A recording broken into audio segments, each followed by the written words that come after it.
They are being trained by exposing them to shabu, marijuana, sniffing, sir. Yes. Your How Honor. about cocaine? Shabu, marijuana, ecstasy, and liquid ecstasy. How about cocaine? How about cocaine? We don't have training kit for Oh. cocaine. Your So Honor. kapag mga cocaine na pala import, papasok dito at inamoy-amoy ng K9 ninyo, lusot. Dapat kasama yung K9, kasama yung cocaine. Bakit? Bakit shabu lang? Kumbaga, pang mahirap lang pala kayo, yung K9 nyo, pang masa. O masa, yung masa lamang ang tinatarget.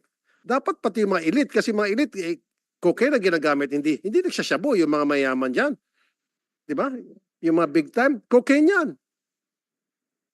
Oh, we will incorporate the sniffing for cocaine, Your Honor. in our ASAP training. dapat.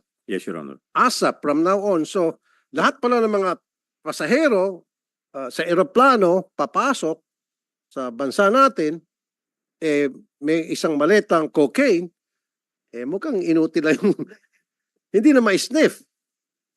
Ma-sniff pero hindi uupo ang aso. Hindi. Tulog lang. Kasi Baka akala ng aso, powder milk. Come on, do it ASAP. Saan nagtitrain yung mga K9 ninyo? We have our Who own. does the training? We have our own trainers, Your Honor. We also.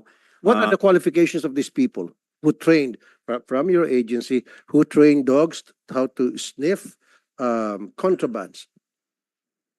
We had trainings in the US and some other parts of the world, Your Honor. But what has happened is that these trainings that we had abroad were just passed on to the present dog handlers that we have Passed right on. now. Yeah. So, So gaano po katagal yung training ng mga K9 ninyo?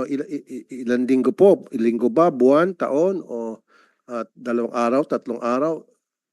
Gusto po natin malaman. can I ask our Chief K9 to answer the training, Your Honor? Training portion.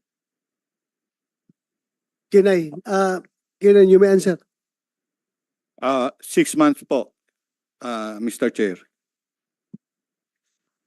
6 months train bago na pakawalan na, payagan ng magtrabaho, pakawalan na yung